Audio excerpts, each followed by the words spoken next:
कहानी की शुरुआत निक, जॉन और हेली नाम के 3 दोस्तों को दिखाते हुए होती है जो MIT के स्टूडेंट्स थे और छुट्टियां बिताने कैलिफोर्निया जा रहे थे। निक और जॉन के लिए तो ये हॉलिडे ट्रिप थी, लेकिन वहीं हेली को हायर स्टडीज के लिए 1 साल तक कैलिफोर्निया शिफ्ट होना पड़ रहा था, जिसके लिए निक और जॉन उसको कैलिफोर्निया छोड़ने जा रहे थे। निक और हेली रिलेशनशिप में थे, पर कुछ टाइम से निक को एक मस्कुलर डिसऑर्डर होने की वजह से उसके लेग्स ने काम करना बंद कर दिया था, जिससे उसको बैसाखी का सहारा लेना पड़ रहा था। इसलिए वो हेली से दूरी बनाने लगा था। लेकिन इस ट्रिप में वो तीनों एक साथ खूब एंजॉय करना चाहते थे, इसलिए वो अलग अलग रेस्टोरेंट्स में जाकर खाना खाते हैं और ब्यूटीफुल साइट्स पर जाकर खूब एंजॉय करते हैं। ऐसे ही एक दिन जब वो तीनों होटल में रात बिताने के लिए रुके हुए थे तो अचानक निक के फोन पर नोमैड नाम के एक लड़के का मैसेज आता है, जिसमें वो निक से पूछ रहा था कि क्या तुम परेशान हो। जब निक ये मैसेज देखता है तो उसे याद आता है कि इसी लड़के ने कुछ दिन पहले उनके कॉलेज के सर्वर को हैक किया था और इसका इल्जाम निक और जॉन पर लगा दिया था ताकि वो उन्हें कॉलेज से निकलवा सके। निक तुरंत जॉन को उठाकर उसको सारी बात बताता है। तभी नोमैड हेली के लैपटॉप को भी हैक करके उनको और भी उकसाने वाले मैसेजेस करता है ताकि वो लोग गुस्से में आकर उसे रिप्लाई करें, जिससे वो दोनों नोमैड का लोकेशन ट्रैक करने लगते हैं और कुछ टाइम बाद वो नोमैड की लोकेशन ट्रैक करने में कामयाब हो जाते हैं। वो देखते हैं कि उसकी लोकेशन उनके होटल के आसपास के एरिया में ही है। अगले दिन निक हेली के पास जाकर उसे कहता है कि मेरी लेग्स बहुत खराब होती जा रही है और कुछ दिनों बाद शायद मुझे व्हील चेयर पर भी बैठना पड़ जाए, इसलिए मैं नहीं चाहता कि मेरे साथ रहकर तुम्हारी जिंदगी बर्बाद हो जाए। निक की तरह हेली भी उसे बहुत प्यार करती थी, लेकिन निक की ये बात सुनकर उसका दिल टूट जाता है।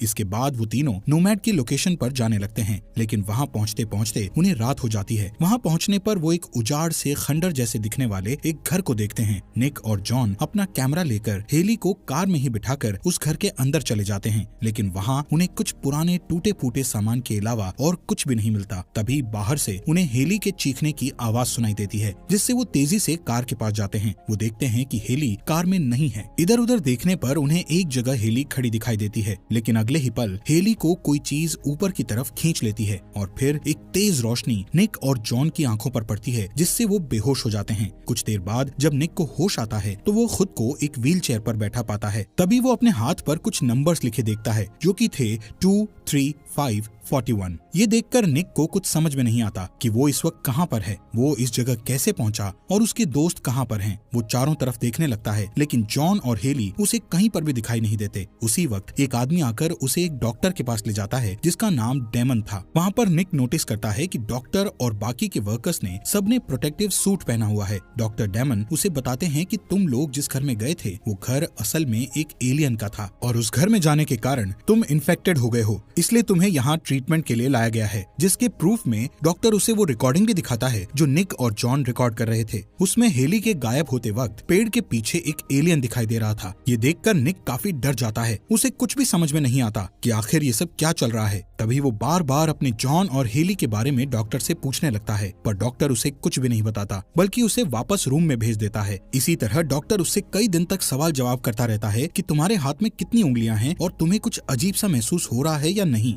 ऐसे ही एक दिन जब निक डॉक्टर डेमन के पास जा रहा था तो उसे एक कमरे में हेली दिखाई देती है। वो उससे मिलने के लिए आगे बढ़ता है, पर उसे मिलने नहीं दिया जाता। इस बात से नाराज होकर वो चुपचाप अपने कमरे में आकर बैठ जाता है कि तभी उसे पास वाले रूम से जॉन की आवाज सुनाई देती है, जिससे वो दोनों एक दूसरे की आवाज सुनकर काफी खुश होते हैं और एक दूसरे से पूछने लगते हैं कि हम कहाँ पर हैं और यहाँ कैसे पहुँचे। जॉन निक को बताता है कि इन लोगों ने मुझे कुछ पीने को दिया था और तब से मुझे मेरे हाथ नॉर्मल नहीं लग रहे। वहीं निक कहता है कि मुझे भी मेरे पैरों में कुछ महसूस नहीं हो रहा, ऐसा लग रहा है जैसे मेरे पैर हैं ही नहीं। वो बताता है कि मैंने एक रूम में हेली को बेहोश पड़े देखा था, लेकिन मुझे उससे मिलने नहीं दिया गया। इसके बाद जॉन और निक ये डिसाइड करते हैं कि आज से वो दोनों यहाँ की हर जानकारी एक दूसरे के साथ शेयर करेंगे ताकि वो यहाँ से निकलने का कोई प्लान बना सकें। उस दिन से निक हर एक चीज को नोटिस करने लगता है कि उसे किस किस रूम में ले जाया जाता है, किन किन कोड वर्ड से दरवाजे खुलते हैं और किन किन लोगों से उसकी बात कराई जाती है। ये सारी बातें नोटिस करके रात को वो जॉन को बताने लगता है। एक दिन डॉक्टर डेमन निक से शेप्स एंड कलर्स का टेस्ट लेने वाले होते हैं, पर तभी निक उन्हें टेस्ट देने से इनकार कर देता है और कहता है कि जब तक आप मुझे मेरी दोस्त हेली से नहीं मिलाएंगे तब तक मैं आपकी कोई भी बात नहीं मानूंगा। अब मजबूरी में डॉक्टर डेमन उसे हेली के पास लेकर जाते हैं, लेकिन हेली तब कोमा में थी, इसलिए वो उससे कोई बात नहीं कर पाता और रात को जॉन से सारी बातें डिस्कस करता है। अभी वो दोनों बात कर ही रहे थे कि अचानक जॉन की आवाज आनी बंद हो जाती है, जिससे निक परेशान हो जाता है कि आखिर बात करते हुए जॉन अचानक चुप क्यों क्यों हो गया। वहीं दूसरी तरफ फैसिलिटी के अंदर एक काऊ पर एक्सपेरिमेंट चल रहा था कि तभी अचानक वहाँ की लाइट चली जाती है और अंधेरे का फायदा उठाकर कोई इंसान फैसिलिटी से भाग जाता है, जिससे सिक्योरिटी अलार्म बजने से निक घबराकर बाथरूम में छिप जाता है। थोड़ी देर बाद लाइट वापस आ जाती है और सारे वर्कर्स भी काम पर लौट आते हैं। वहाँ से निक को वापस उसके रूम में पहुँचा दिया जाता है। रूम में वापस आते वक्त निक को गैलरी में कुछ स्क्रैच के निशान दिखाई देते हैं, जिससे वो इसके बारे में अटेंडेंट से पूछता है, लेकिन वो उसे कुछ नहीं बताता। जब उसे दोबारा डॉक्टर डेमन के पास ले जाया जाता है तो वो उससे अपने दोस्त जॉन के बारे में पूछता है, लेकिन डॉक्टर उसे कहता है कि जॉन यहाँ नहीं है और ना ही उसे कभी यहाँ लाया गया था। वो थोड़ा सोच में पड़ जाता है कि डॉक्टर उसे झूठ क्यों बोल रहा है, जबकि वो हर रोज जॉन से बात करता है। वहाँ से वो अपने रूम में आकर रोज की तरह जॉन से बात करने की कोशिश करता है, लेकिन दूसरी तरफ से उसे जॉन की आवाज सुनाई नहीं देती, जिससे वो समझ जाता है कि या तो जॉन भाग चुका है या फिर किसी मुसीबत में है। अब उसे लगता है कि उसका भी यहाँ रहना खतरे से खाली नहीं है, इसलिए वो वहाँ से भागने के लिए चुपके से हेली के कमरे में जाकर उसके स्ट्रेचर को अपने व्हीलचेयर से बांध लेता है और सबकी नजरों से बचते हुए वहाँ से निकलने की कोशिश करता है। लेकिन वहीं इसी दौरान कुछ वर्कर्स निक के रूम की सफाई करने आ रहे थे। जब वो वहाँ पहुँचते हैं तो देखते हैं कि निक की बेडशीट के नीचे एक पेपर में कुछ नक्शे जैसा बना हुआ है और कुछ कोड वर्ड भी लिखे हुए थे, जिससे उन लोगों को लगता है कि निक वहाँ से भागने की कोशिश कर रहा है। वो लोग तुरंत दौड़कर दरवाजे के पास पहुँच जाते हैं और देखते हैं कि निक गेट खोलने के लिए कोड वर्ड्स डाल रहा है, जिससे वो लोग तुरंत उसे पकड़ लेते हैं और तभी निक बेहोश हो जाता है। इसके बाद जब निक को होश आता है तो वो खुद को हेली के रूम में उसके बगल वाले बेड पर लेटा देखता है। दोनों एक दूसरे को देखते हैं और जैसे ही वो उसकी तरफ हाथ बढ़ाता है तो डॉक्टर्स आकर उसे रोक देते हैं। तभी हेली बेहोश हो जाती है। इसके बाद निक डॉक्टर्स के साथ हाथापाई में बेड से नीचे गिर जाता है, जिससे डॉक्टर्स उसे इसी हाल में छोड़कर वहाँ से चले जाते हैं। तभी निक देखता है कि उसकी दोनों टांगे निकालकर उसकी जगह रोबोटिक टांगे लगा दी गई हैं। ये देखकर वो काफी शॉक्ड रह जाता है कि आखिर उसके साथ ये सब क्यों किया जा रहा है। इसके बाद वो काफी हिम्मत करके अपनी रोबोटिक टांगों पर खड़ा होकर ठान लेता है कि अब चाहे जो भी हो मुझे यहाँ से बाहर निकलना ही है। निक जानता था कि वो लोग उसे बाहर से देख रहे होंगे, फिर भी वो वहाँ से भागने का मन बना चुका था। अब पहले तो वो एक ब्लैंकेट से अपने पैरों को बांध लेता है और फिर उनकी मदद से दरवाजे को तोड़ डालता है। जो कोई भी उसके रास्ते में आता है वो सबको ठिकाने लगाते हुए आगे बढ़ता चला जाता है। तभी अचानक डॉक्टर डेमन वहाँ आ जाते हैं और उसे वार्न करते हैं कि बाहर तुम्हें एलियंस का खतरा है और उनसे हम तुम्हारी जान नहीं बचा पाएंगे। लेकिन वो कुछ भी सुनने के मूड में नहीं था, इसलिए चुपचाप हेली को लेकर लिफ्ट से नीचे उतर जाता है। लेकिन लिफ्ट से नीचे उतरते ही उसे एक लंबा टनल दिखाई देता है, जिसे पार करके वो लोग वहाँ से बाहर निकल आते हैं। उसी वक्त हेली को भी होश आ जाता है। वो लोग देखते हैं कि वो इस वक्त एक सुनसान एरिया में है, जहाँ दूर दूर तक किसी का नामो निशान भी नहीं है। पर तभी उन्हें उनकी तरफ एक कार आती दिखाई देती है। वो दोनों उस कार में बैठी एक बूढ़ी औरत से लिफ्ट ले लेते हैं। वो बूढ़ी औरत देखने में तो नॉर्मल दिखाई दे रही थी, लेकिन उसकी बातें कुछ अजीब सी थी, जैसे वो पूरे होशो हवास में ना हो। थोड़ी दूर जाने के बाद वो औरत कार को सड़क के बीचों बीच रोककर जोर जोर से हंसने लगती है। ये देखकर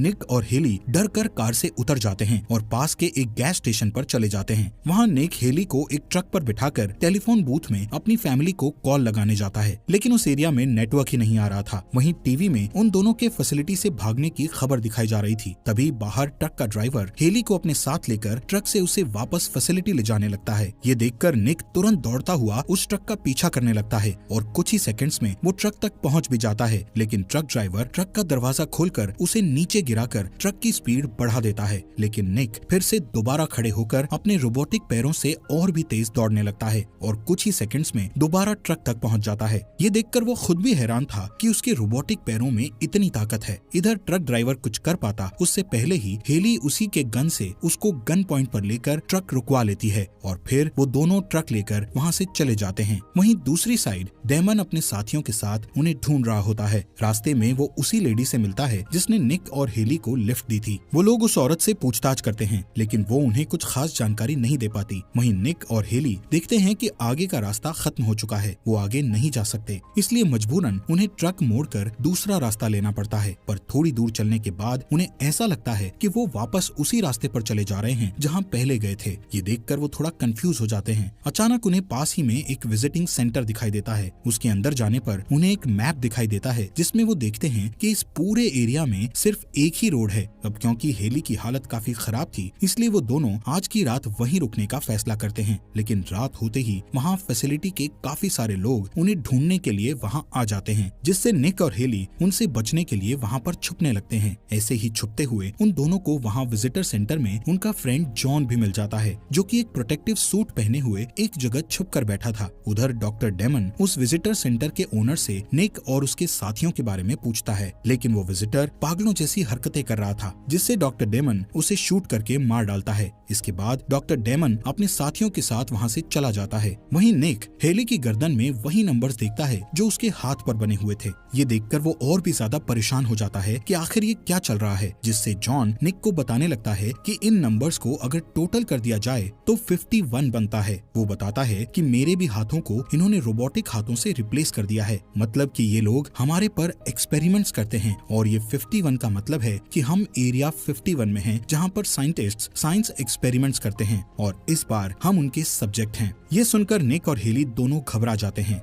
नेक्स्ट मॉर्निंग ये तीनों ट्रक में बैठकर वहाँ से उसी रास्ते से जाने लगते हैं, लेकिन रास्ते में मिलिट्री चेक पॉइंट पर बहुत सारे सोल्जर्स को देखकर भी जॉन ट्रक नहीं रोकता और तेजी से ट्रक भगाकर वहाँ से जाने की कोशिश करने लगता है, लेकिन मिलिट्री वाले एक काफी बड़े पिलर को ट्रक के टायर्स में फंसाकर ट्रक रुकवा लेते हैं। तब जॉन निक और हेली को बचाने के लिए भागकर मिलिट्री के सिस्टम रूम में घुसकर उनके लैपटॉप से उनके सिस्टम को हैक करके वो पिलर निकालने की कोशिश करता है, लेकिन मिलिट्री उस पर फायरिंग करके उसे रोकने लग जाती है, जिससे वहाँ पर बहुत बड़ा ब्लास्ट होने की वजह से जॉन को काफी गहरी चोटें लगती है। अब जॉन निक और हेली को बचाने के लिए फायरिंग के बीच ही ट्रक के पास जाकर निक को कहता है कि तुम ट्रक में बैठकर ट्रक स्टार्ट करो। इसके बाद जॉन अपनी पूरी ताकत लगाकर उस पिलर को तोड़ डालता है, जिससे निक और हेली ट्रक स्टार्ट करके वहाँ से भागने लगते हैं। जॉन के इस सेक्रीफाइस को देखकर वो दोनों काफी ज्यादा इमोशनल हो जाते हैं। थोड़ी दूर चलने पर जब वो एक ब्रिज को पार करने लगते हैं तो सामने डॉक्टर डेमन को अपने आदमियों के साथ खड़ा देखते हैं। जैसे ही निक ट्रक भगाकर वहाँ से जाने लगता है तो डॉक्टर डेमन के आदमी ट्रक के टायर्स को पंचर कर देते हैं, जिससे उनका ट्रक डिसबैलेंस होकर गिर जाता है और वो काफी घायल हो जाते हैं।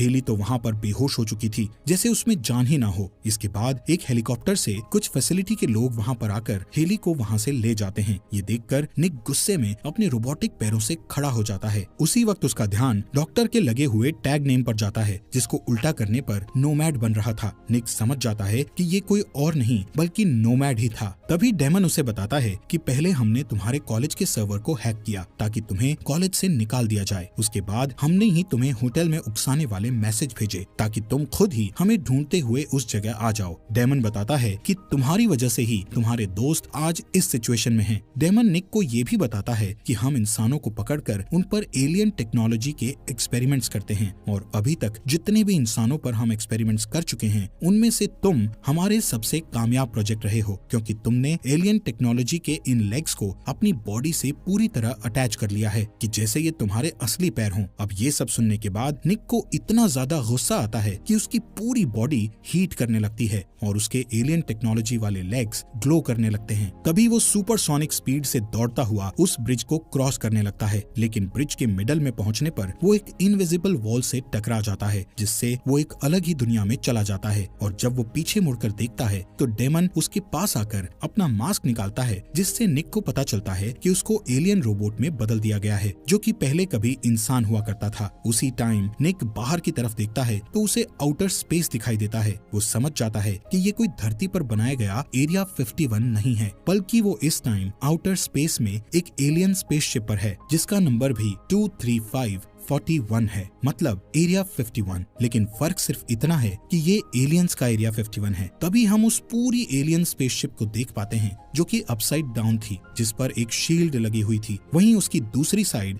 एक और बहुत बड़ी एलियन सिटी थी और ऐसे ही एक जगह पर निक फंसा हुआ था। तभी निक को थोड़ी दूर एक और उससे भी बड़ी एलियन सिटी दिखाई देती है, जहाँ पर एलियंस ने निक के जैसे और भी बहुत सारे लोगों को पृथ्वी से किडनैप किया था, जिन पर वो एक्सपेरिमेंट्स करने वाले थे और अपनी इन सभी एलियन स्पेसशिप को अपने होम प्लैनेट पर लेकर जा रहे थे। इसी सस्पेंस के साथ ये मूवी यहीं पर खत्म हो जाती है।